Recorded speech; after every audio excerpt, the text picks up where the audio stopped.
1916-жылдагы жүрөк ишин алган үркүндө Кыргызстандын түндүк тарабынан орус батчачылыгынын аскерлери 100 миңдеген адамдардын өмүрү кыйылып, бир армандуу чоң аламат болгон. Мына ушул сиздер көрүп турган тасмадагы бул өрөн Сөөк ашуусу деп аталып, деңиз деңгээлинен 4230 метр бийиктикте жайгашкан.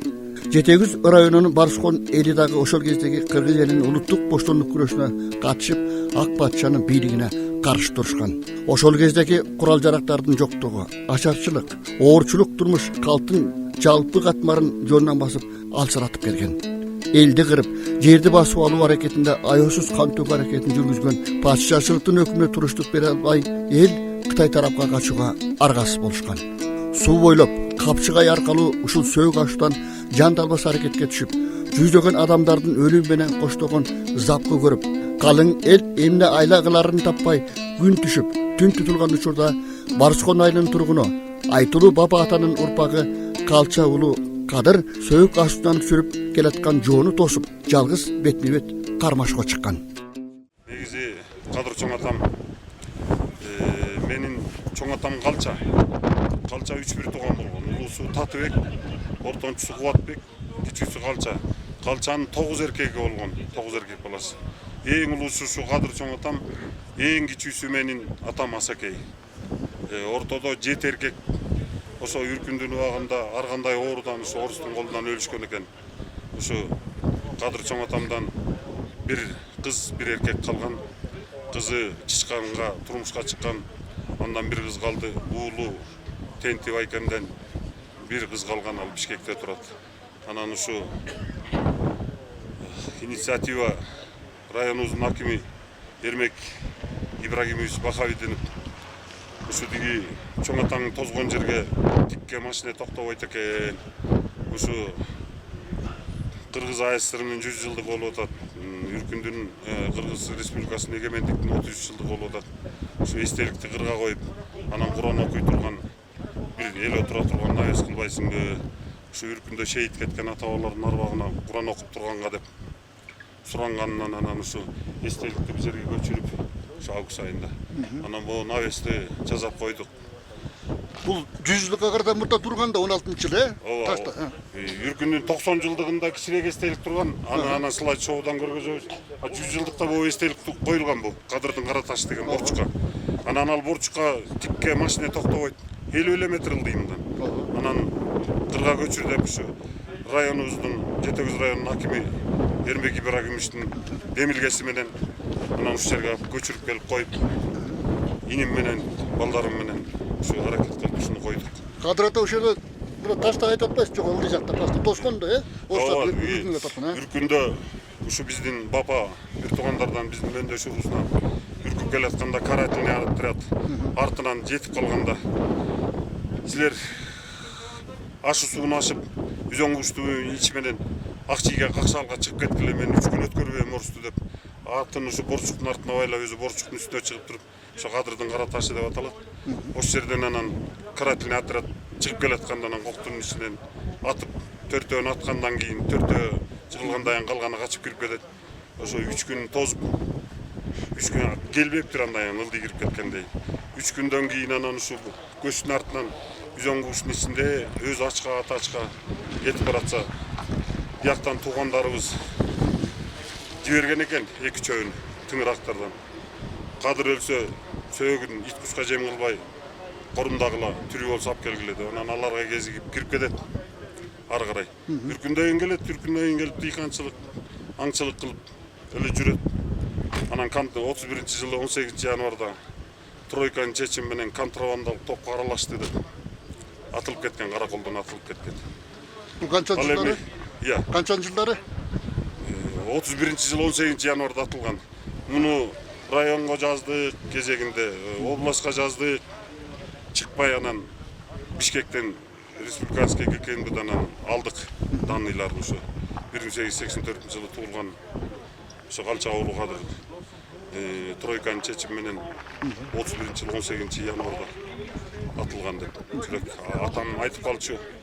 Ошо тамак алып барсам, ошо караколдо камалып жаткан контрабандалык топко аралашты деген ошо бапа биздин туугандардан камалып жаткандар айтты. Борой деген досу менен Кадыр чоң атамды. Өзүлөрүнө көр каздырып шоком алып жаткан жер. Астына ап чыгып туруп, атканда борой жыгылып кулап кирип кетти, өзү казган көргө. Кадыр жер чапчып, чөгөлөп тура албай атканда дабыр атып көмүп салды дегенде, атам Барскынга чейин ыйлап келгендечи.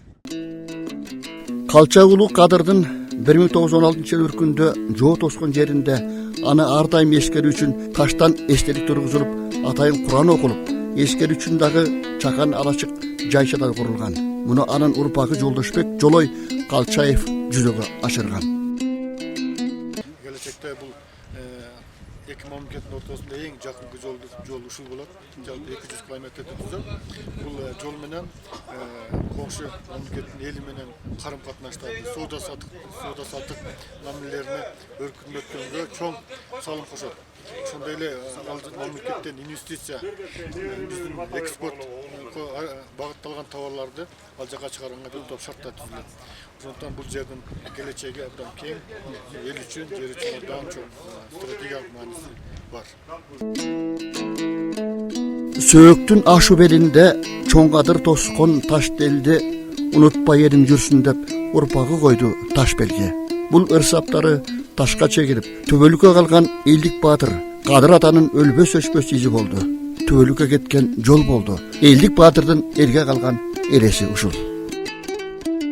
Бул жол билгендер бапалар биздин туугандар. Мен Кытайга да андан кийин барып изилдеп көп элдерге жолуктум. Кадыр чоң атамды аткандан кийин Калча чоң атамдын улуу агасы Татыбектин уулу Исмайыл 31-жылы аны атканда ал качат Кытайга. Эми орустар мени соо койбойт. Мен качтым Кытайга деп төрөгөн аял бар экен.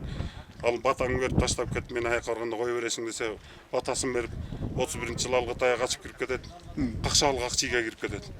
Анан аяктан Зиябүй деген ат башылык черикке үйлөнүп, андан улуу баласы 3кө, ортончусу 2ге, ортончусу 1,5-га, кичүүсү 6 айлык курсакта экенде 37-жылы ал Исмайыл чоң атамды тойлу НКВД тойлу ОГПУ кармап кетет. Ошону дайын жок кишинин эч жактан билинбей койду, таппай койду. Дайынсыз болгон. Ошон дайынсыз жоголгон. Анан ушу сураштырып жүрүп мен 92-жылдан баштап аренда КАМАЗ алып Кытайга жүргөм. Ошондо атам каза болорундо мен жаш кезимде эле атам каза болгон. Эки мамлекеттин ортосунда мамиле оңолсо издеп тап Исмайыл деген бир тууганым кеткен. Анын көзү өттү болуш керек. Жаш курагы деле келди. Балдарын издеп тап деген анан ушу Торгар Топого барганда Ак Судан Үчтүрпан жактанмын деген кыргыздарга кат берип эле Татыбек уулу Исмайылдан тукум барбы деп жиберип жүрүп таап алдым 3 баласын. Анан ушу Саламат Мусаевич деген полковник досум экөөбүз издеп барып Артышка барып, Артыштан анан ушу Ак Суу шаарынын жанына Тумшук Күнчө соопчу фирма деген жерден барып таптык. Ошондо ошо Исмайыл чоң атамдын 3 жашта калган баласы 78-деги абышка экен. 37-жылы. Буркурап ыйлайт. 3 жашымда атадан калсам, өгөй атанын колунда чоңойсом, анан ушу издеп келип, бир түнөп эле кетесиң деп турсун. А биз көрсө чек ара зонасы экен берки, Ак Суу шаарынын жанында. Ошо жака кирип кетпирбиз, аяка учетко туруш керек экен. 24 сааттын ичинде чыгып кеткиле жерден деп ана.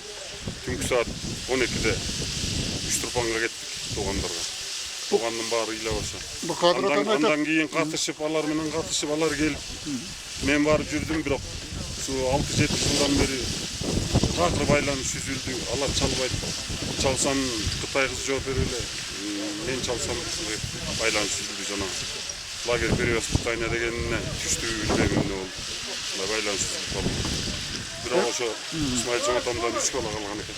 Андан кийин энебиз жаш калып, ошо өзүбүздүн Барскондук жайчын Асамбеги дегенге балдар жаш калды деп туугандар баш байлаган экен, ал энебизди Зиябүн.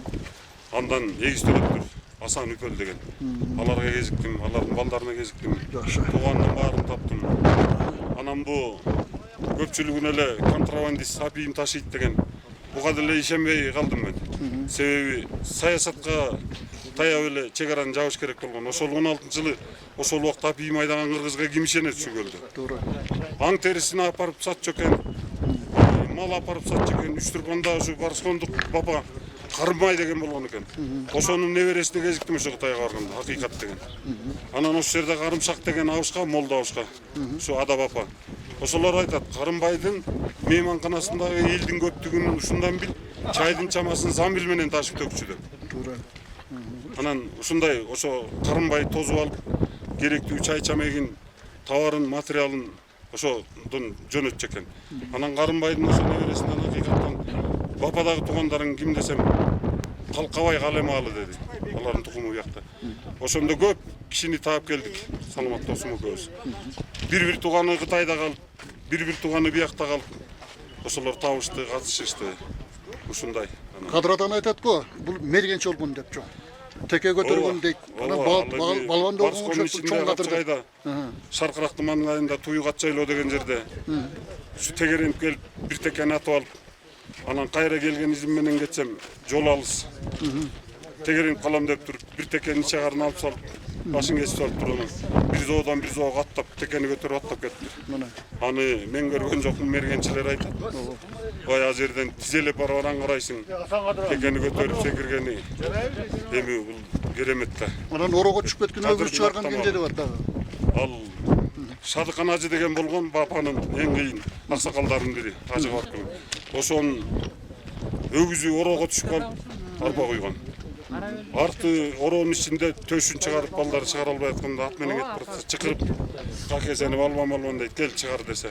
Чепкен чечип, Садыкан ажыга карматып, баш кийимин карматып, камчысын карматып турганын тегеренип басып караганан өгүздү 2 мүйүздөн алып, ороонун кырын тейип туруп, бир силкип турганан өгүздү сүйрөп чыгып салганда 1 мүйүзүнүн кабы колунда калган дейт. Ошондо Садыкан ажы 7 жолу камчы менен жоңго чапкан деп. Көз тибесин чапкан дейт. Көз тибесин деп чапкан. Дагы кандай эптер болгон?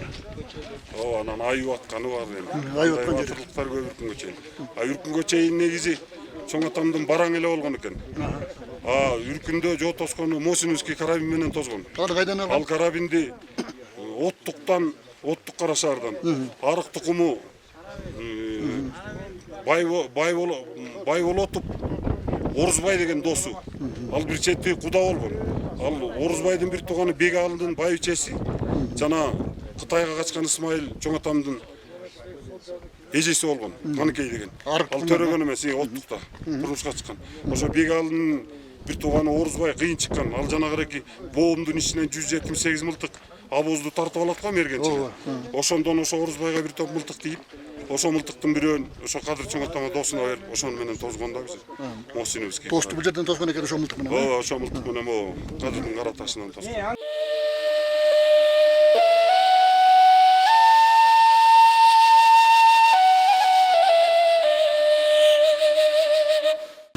Ушул секторунда бараткан сөөгү ашууда илгери 16 күндө көп кыргыздар ушул жерден чоң кыргынга кабылып, көп кишилер каза болгон экен. Ушул жерде Жолой деген агабыз, Жолдошбек агабыз өзү ушул жерге балча уулу Кадырдын чоң атасынын эстелигин коюп, анын жанына дагы ушундай ары бери өткөн кишилер токтоп Куран окуп тургудай мындай беседка орнотуп жакшы чара болуп турат. Бул жерде ушул Бапайылдын тукуму урпагы болгон Жолой агабызга терең ыраазычылык билдиребиз. Андан тышкары Жетегиз райондук администрациянын жетекчилигине ушул жерге ким канча колдоо көрсөтүп болсо бардыгына ыраазычылык билдиребиз. Атанын баскан тарыхый өрнөктүү өмүр изин өчүрбөй, айылдын ошол кездеги улуу муундарын, келечектеги урпактары эскерип жүрүүгө атайын китепчилер да чыгып, өз мезгилиндеги ага тийиштүү өзүк документтер да райондун Кален Жетимишбаев атындагы тарыхый музейине өткөрүлүп берилди. Бул улуу мындан калган мурас. Падышалык Россиянын ушул убакта кыргыз элине көрсөткөн камкордугу, бир топ миңдеген, жүздөгөн ата бабаларыбыздын ушул Кытай жергесине качып, белестерде, ашууларда калышы. Ушулар жөнүндө сөз болду, эскерилди.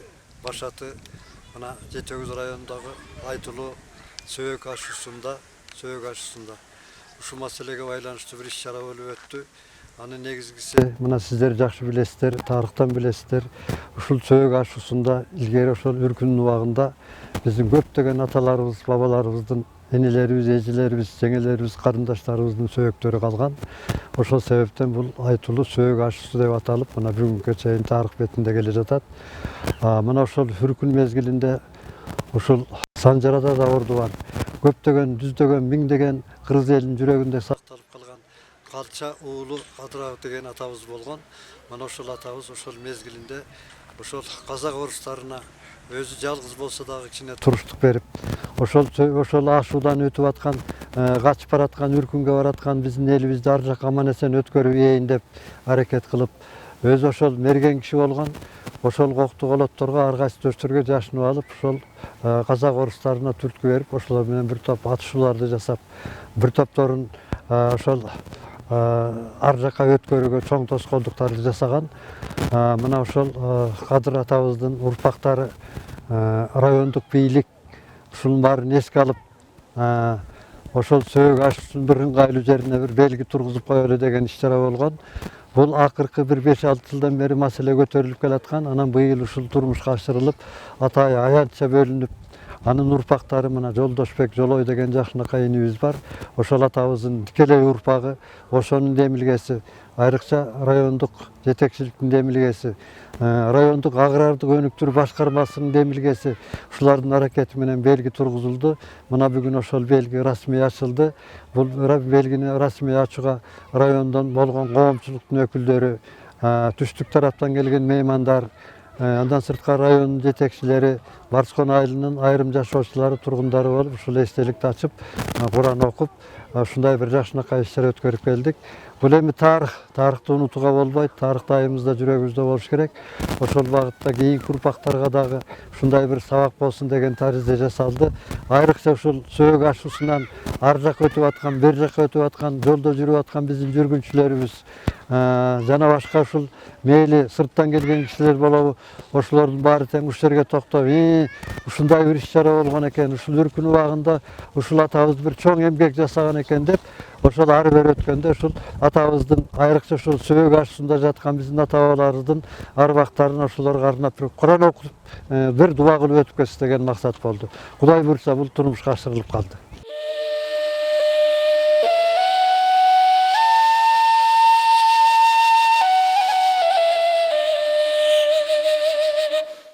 Биздин аталарыбыз, апаларыбызды, жеңелерибизди тозмолоп, бака орустардан, орустун жанакы падышанын солдаттарынан тозмолоп, улам тозмолоп, улам бизди узатып баргычакты, жанакы беделин тиги Арабелдин ашуусуна чейин тозмологон жерин айтып атат. Ал жерде жеке ал эле жер эмес, ошо бул баскандын ичинде отурган экен, ошондон бар Кытай кашкы чакты тозмолоп жүргөн экен.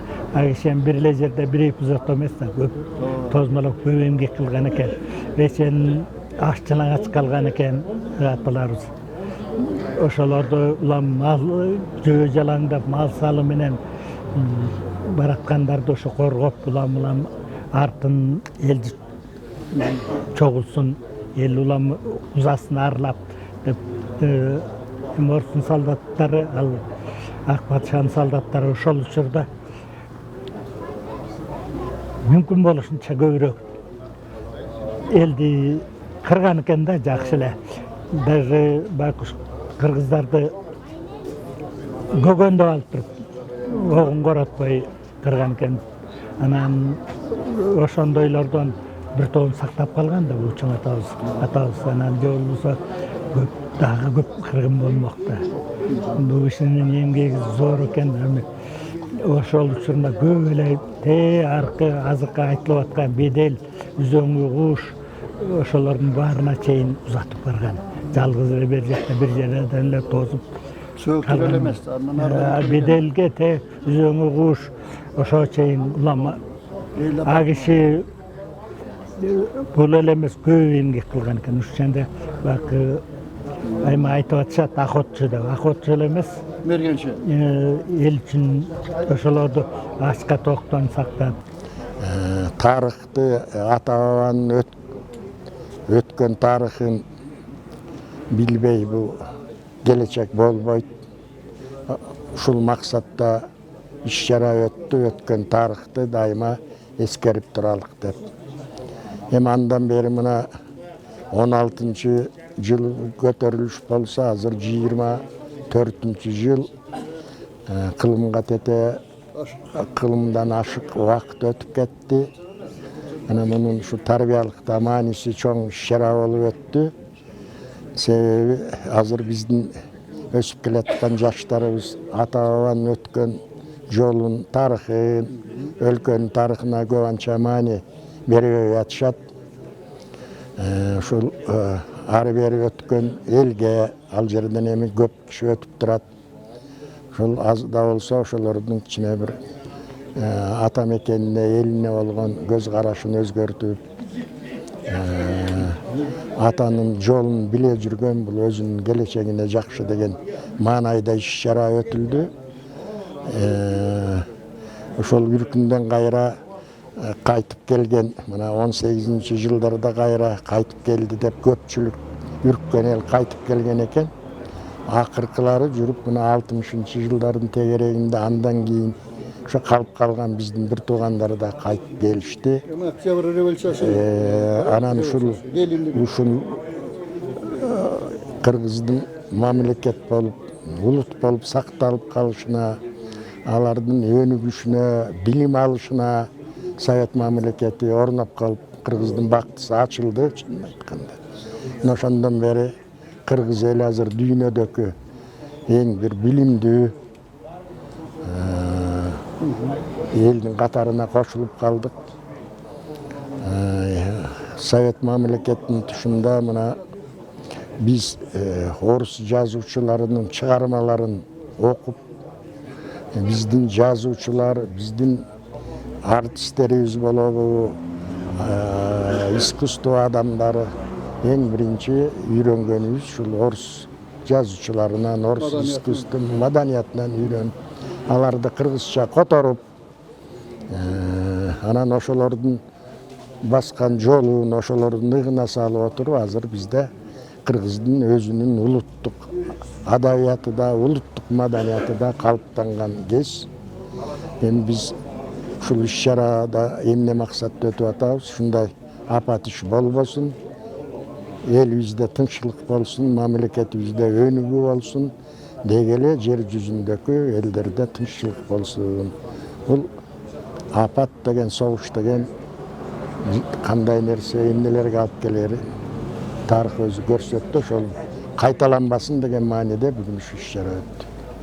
Eline ellik batır atalgan kadrolu kalçanın urpagı Joldoşbek Jolay Kalçayev'ti. Oblast yetekçisi Ulanbek Daliyev, Kırgız Respublikası'nın ayı çarvasından singirgen emgek üçün ayı çarvasının mıktısı töş belgisini tapşırsa, rayondun hakimi rahatsızlık barakçasını tapşırıp 50 ağa ak dileklerini bildirişti. Alemi Kadır Kalça ulunun kara taşı atılgan söğük aşısı joldun ötmük tohumuna aylanıp al eldin tübelük esinde kalavermekçi. Çırkırap çındık tappay belisinip, tüptü jurt büt talanıp tarpı çıkıp, talaşıp erkindigin ata jurttun jılaŋaç beş atırga boyun sunup, törülükten dağele ümit üzböy toğaşıp çuaprat moyun sunup. Acırap ata jurttan konuş kılgan, akkan jaş karakterge soğulup kalgan, kara çaçı jayılıp karan gün ay, kız jatat taş tügünde toңup kalgan, kayrenet uap çuap bara jatat, Karacanın kalkalap orustardan, çümkölüp askat olur koyu tuman, çöllördü sup-sur bulut kuvangdagan, çiğir jol eki jagı biyik aska çuvagan göç baratat arancılgan, elestet göz aldıma kadır mergen uzatıp göç artынан karap turgan.